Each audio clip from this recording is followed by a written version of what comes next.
In the 1970s, nearly 3 million people flooded into Florida, chasing promises of effortless sunshine, booming cities, and a new lease on life. Politicians put Miami Beach in the national spotlight. Disney opened its doors to millions. But beneath palm trees and optimism, cracks were already forming. Why did so many risk everything to start over here? And what was really waiting once they arrived?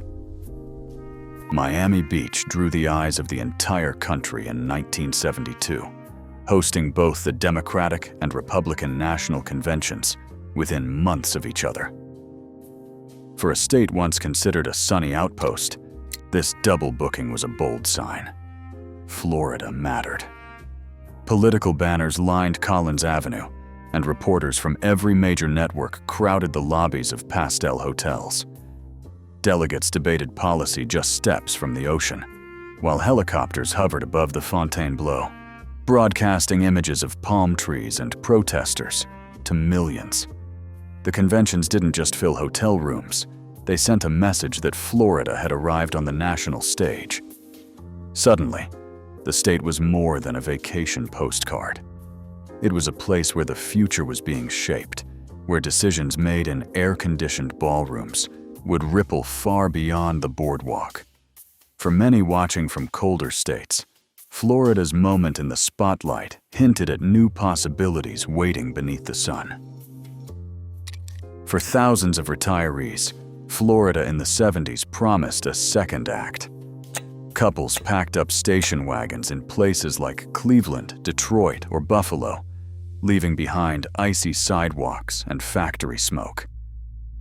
They arrived in Sarasota or St. Petersburg with dreams of shuffleboard courts, orange trees, and a life where winter meant swapping sweaters for short sleeves.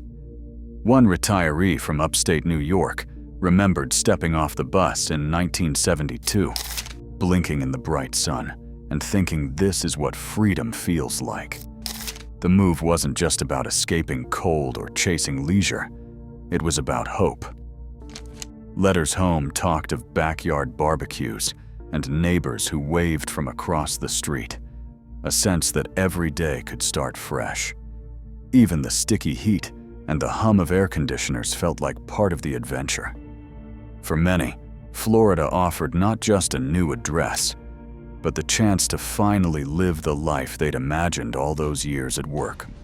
Morning in Florida in the 1970s often began with the soft churn of ceiling fans and the scent of coffee drifting through open windows.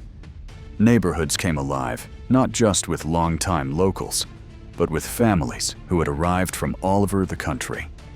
On any given day, children darted between palm trees, their laughter mixing with the calls of mockingbirds.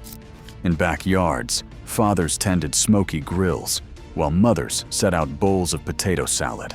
The ritual of a weekend barbecue as familiar as the afternoon thunderstorm. The beach was never far away. Towels and transistor radios lined the sand at Clearwater or Daytona, and motel signs flickered along the highway, promising air conditioning and color television. Diners bustled with regulars and newcomers, waitresses balancing plates of grits and fresh squeezed orange juice. In these moments, life moved at a gentle pace. Yet, just beyond the laughter and sunburns, the hum of construction hinted that Florida's easy rhythms were already beginning to change.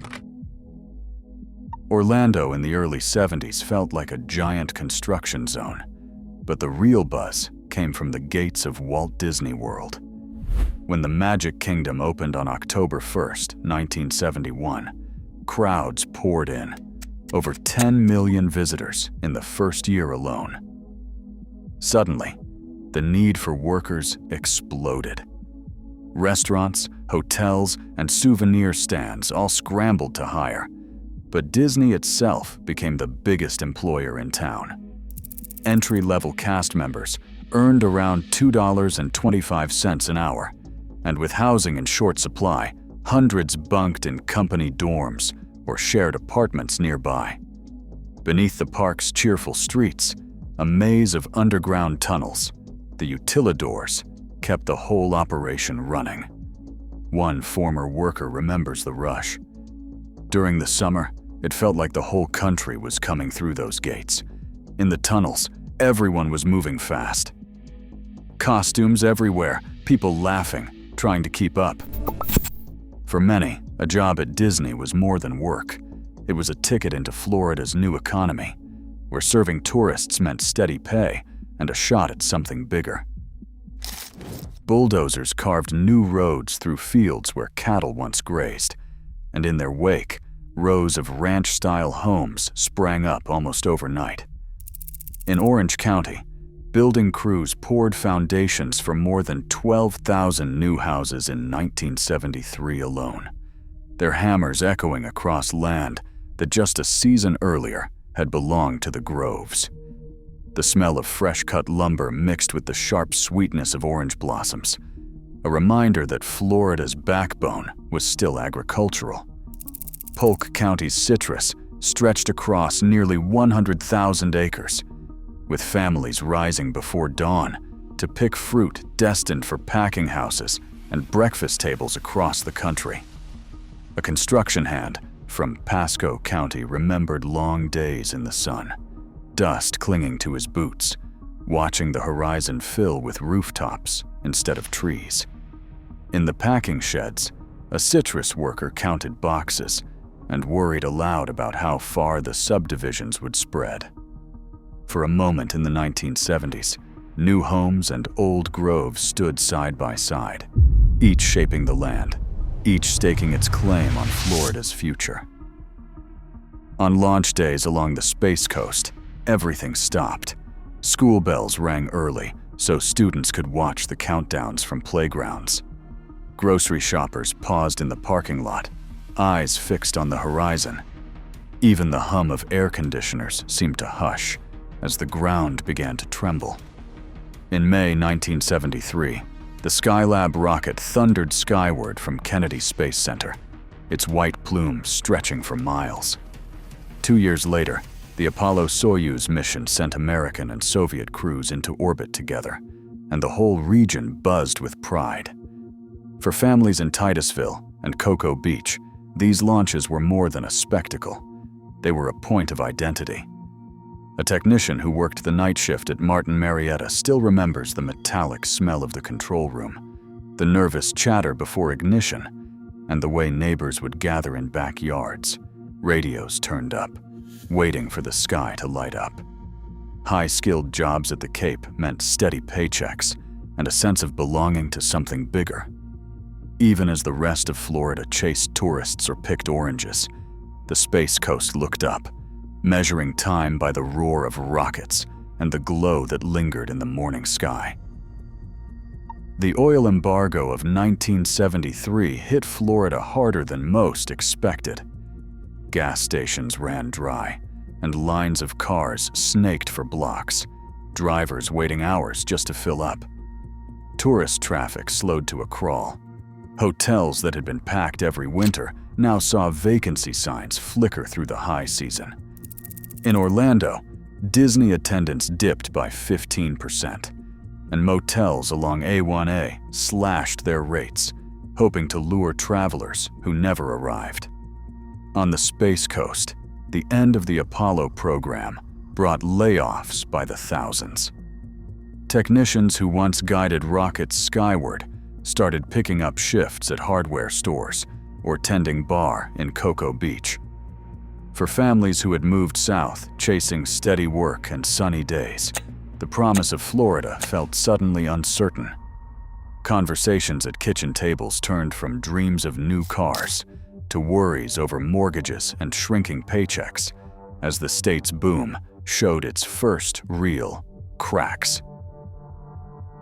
Disease crept into the citrus groves by the late 1970s as agricultural inspectors traced the first signs of canker in Highlands County. Quarantine zones went up, and infected trees were removed by the thousands, each one a loss for growers who'd worked the same land for generations. But the threat to Florida's landscape ran deeper than any single blight.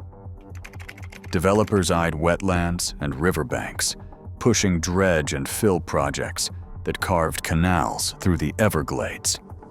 In 1972, lawsuits filed by groups like Friends of the Everglades challenged the Army Corps of Engineers over permits to drain and fill vast tracts for new subdivisions. Judges began to halt these projects, citing the Clean Water Act and, by 1973, the Endangered Species Act. One longtime Everglades resident recalled the fear that the land itself could vanish. We watched the birds disappear.